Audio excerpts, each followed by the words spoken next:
Welcome. What you are about to watch is not science fiction, and it is not folklore. It is a serious investigation into one of history's most compelling unresolved questions. The mystery of the Overtoun Bridge. Why do dogs jump to their deaths? Across the world, in universities, research institutes, and field excavations, serious scholars are wrestling with evidence that does not fit the accepted story. Evidence that has been documented, measured, and peer-reviewed, and that still has no satisfying conventional explanation. We are going to look at that evidence carefully, without prejudice in either direction, not dismissing what is extraordinary, but not accepting it without scrutiny either. The truth, as always, is in the details. In West Dunbartonshire, Scotland, there is a bridge that dogs jump off, not occasionally, not randomly. Approximately 50 dogs over 50 years have leaped from the same spot on the bridge, the same parapet on the same side, predominantly on clear, sunny days, falling 15 meters to the rocky gorge below. Some have died, some have survived, and according to witnesses, attempted to jump again. The Overtoun Bridge phenomenon is one of the most genuinely bizarre animal behavior mysteries ever documented. It has attracted veterinary researchers, animal psychologists, and curious investigators from around the world. And while the most likely explanation involves the dog's extraordinary sense of smell rather than the supernatural, the full picture is more nuanced and more interesting than a simple scent explanation suggests. This is where our investigation begins. Stay with us, because the further we go into the evidence, the more extraordinary it becomes. The story you think you know is only the surface. Beneath it lies something far more remarkable. Let us begin. Before we examine the specific evidence, we need to step back and understand the context. This case does not exist in isolation. It sits within the landscape of modern documented mysteries, and to properly evaluate what we are looking at, we need to understand the broader picture that surrounds it. The 20th and 21st centuries were supposed to be the age of answers. Science had decoded DNA, split the atom, put humans on the moon, and mapped the genome. By the logic of accelerating discovery, every mystery should be converging toward explanation. And yet the ledger of genuinely unexplained phenomena, events witnessed by credible observers, investigated by serious researchers, and still lacking a satisfying account, has not shrunk. If anything, it has grown. Part of this is a failure of classification. Phenomena that do not fit established categories tend to be dismissed rather than investigated, filed under anecdotal or mass hysteria, and removed from serious consideration. This is not always wrong. Genuine hoaxes and misperceptions account for a large portion of anomalous reports, but the dismissal is sometimes premature, and the cost is real. Cases that might have yielded genuine insight are closed before they are fully examined. Witnesses are discredited. Evidence is lost. The question is never properly asked. The cases that endure, that survive rigorous scrutiny, and still refuse to yield to conventional explanation are a small but significant set. They share certain characteristics: multiple independent witnesses, physical evidence consistent with witness testimony, and a complete absence of any plausible prosaic explanation that accounts for all the data. These are not ghost stories. They are open problems in empirical science, waiting for someone with the right tools and the intellectual courage to take them seriously. This context matters because it tells us something important. What we are about to investigate is not an isolated curiosity.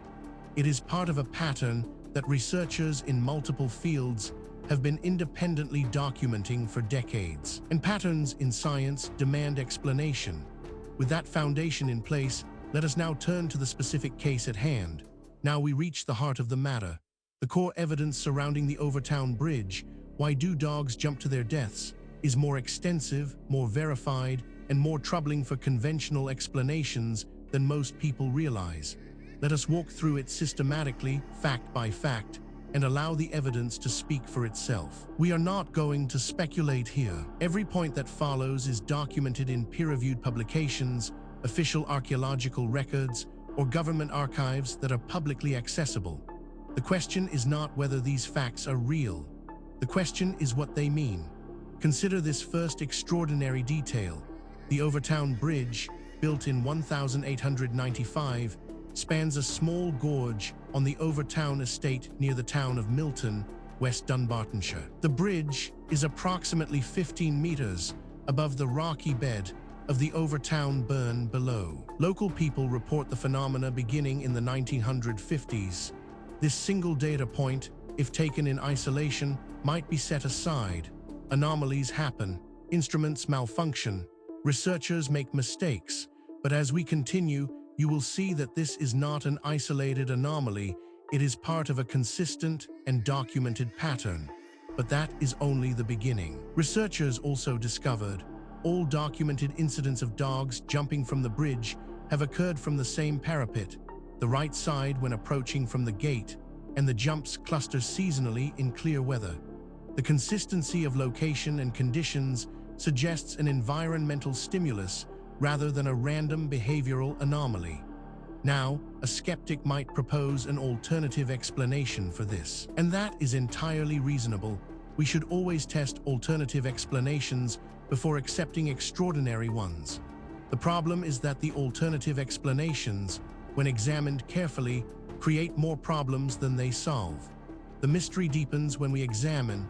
Animal psychologist Dr. David Sands investigated the bridge in 2006 and conducted experiments with dogs on the bridge. He found that the dogs were consistently attracted to the right parapet and showed intense interest in what was below it, specifically in areas where mink, mice, and other small animals had left strong scent marks in the undergrowth. This is where the conventional account begins to strain.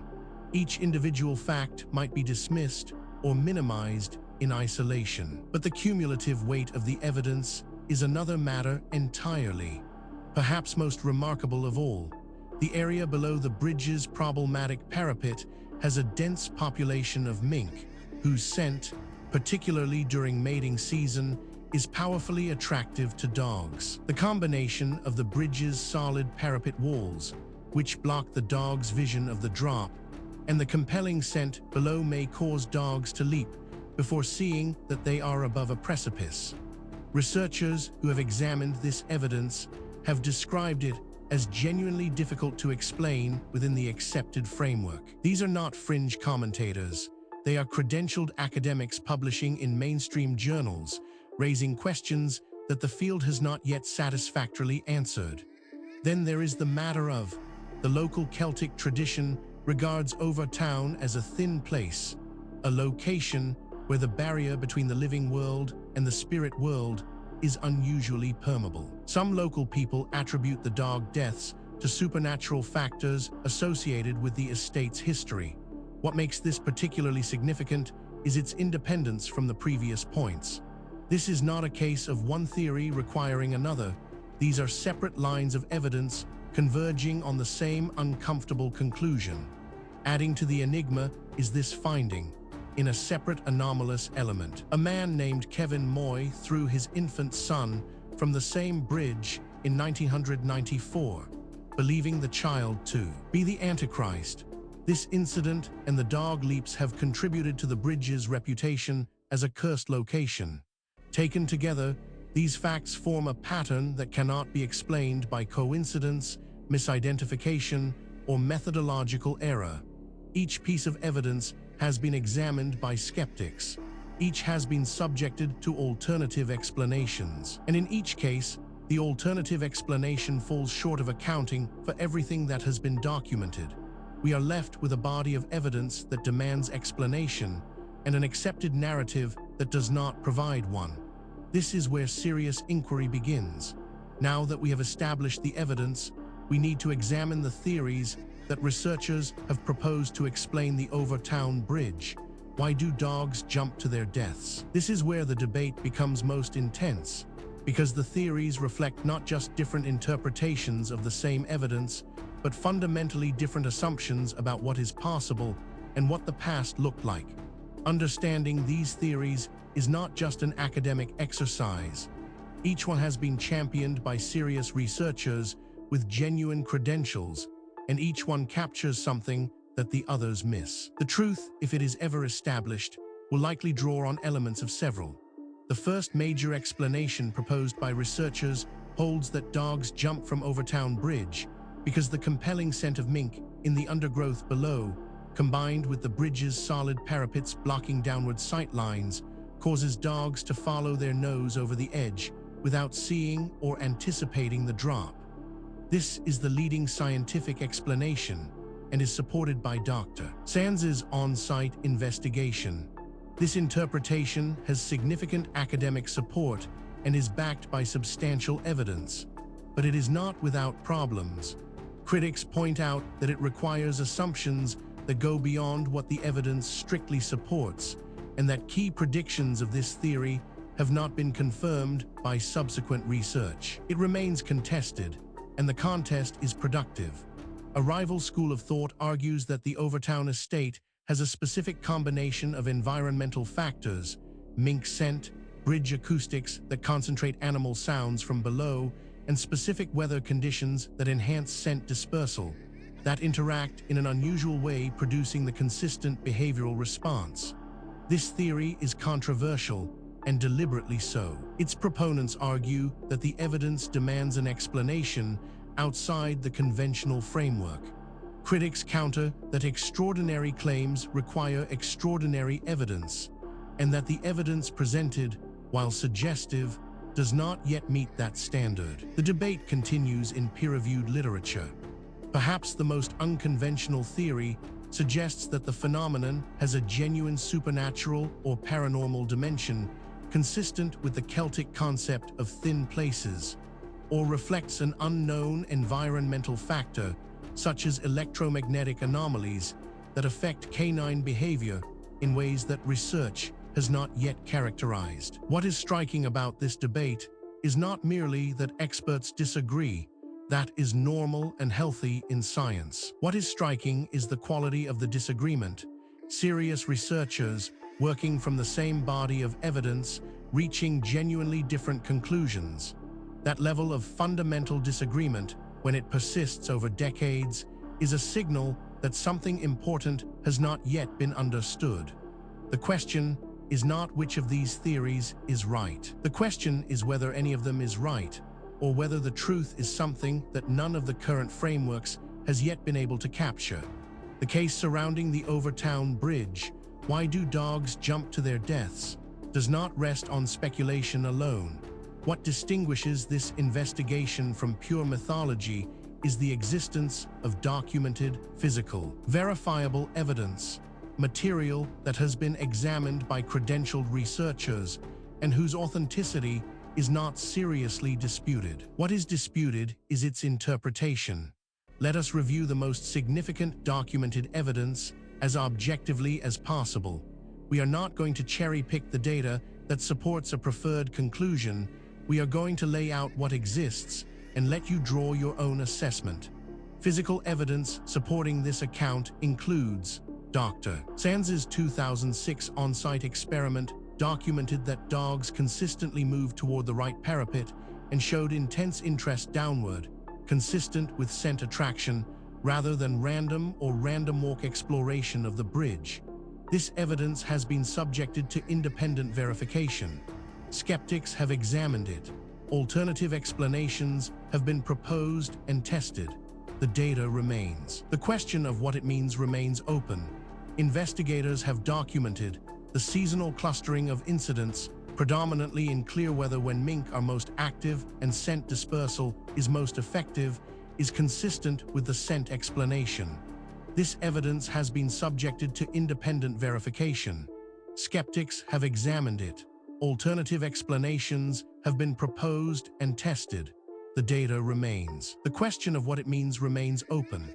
On-site analysis revealed the consistency of the jump location, always the same parapet on the same side, over decades, and with different individual dogs, rules out random behavior and points to a persistent environmental stimulus at that specific location. This evidence has been subjected to independent verification. Skeptics have examined it. Alternative explanations have been proposed and tested. The data remains. The question of what it means remains open. Each individual piece of evidence might, in principle, be explained away. A single anomalous artifact might be misidentified. A single anomalous date might reflect contamination. A single anomalous eyewitness account might reflect misperception. The question is whether all of the evidence can be explained away, and whether the explanations required are more or less plausible than the evidence itself. When multiple independent lines of inquiry converge on the same conclusion, that convergence is the most powerful signal in empirical science. And that is exactly what we are seeing here. We have examined the history, the evidence, and the theories surrounding the Overtoun Bridge. Why do dogs jump to their deaths? Now we need to ask the question that is sometimes overlooked in discussions of ancient mysteries. Why does this matter? What does it mean for us today? It would be easy to file this away as an interesting historical curiosity, a puzzle from a distant past with no bearing on our present lives. That would be a fundamental mistake. The questions raised by this case touch on issues that are directly relevant to who we are, where we came from, and what the human story actually looks like before the period covered by conventional history. The Overtoun Bridge mystery, while having a plausible scientific explanation in mink scent, remains genuinely puzzling in some details, particularly the extreme consistency of the location and the reports of surviving dogs attempting to jump again. The bridge continues to attract visitors drawn by its dark reputation, and the surrounding estate is a popular walking destination. Local animal welfare groups have posted warning signs to alert dog owners to keep dogs on leads while crossing. The mink population remains. Furthermore, the tools available to investigate these questions are advancing rapidly. Satellite imaging, ground-penetrating radar, ancient DNA analysis, isotopic tracing, and deep-sea sonar are all providing capabilities that previous generations of researchers could only dream of. Cases that were genuinely unresolvable 10 years ago are now open to new analysis, and the findings, consistently, are expanding rather than contracting the mystery. The investigation continues. New discoveries are being made. New analyses are being published. New voices are entering the conversation from disciplines that were not previously part of the discussion. The answers, when they come, and they will come, will not merely solve a historical puzzle. They will force a fundamental revision of assumptions that underpin our entire understanding of human history and human potential. We have now walked through the complete case of the Overtoun Bridge. Why do dogs jump to their deaths? From the historical record through the physical evidence. Ask the competing theories and into the modern significance of what remains unresolved. What the story of Overtoun Bridge ultimately reveals is not just a historical puzzle. It is a mirror. It reflects our assumptions back at us, our assumptions about what ancient people were capable of, about how knowledge is gained and lost across the centuries, and about the relationship between what we know and what we merely think we know. The evidence presented in this documentary is real. The questions it raises are genuine. The debate among researchers is ongoing, and that is healthy. Science is not a set of conclusions. It is a process. And the process requires that we remain open to evidence that challenges what we thought we knew, however uncomfortable that challenge might be. If you came to this documentary as a skeptic, we hope the evidence gave you something to think about.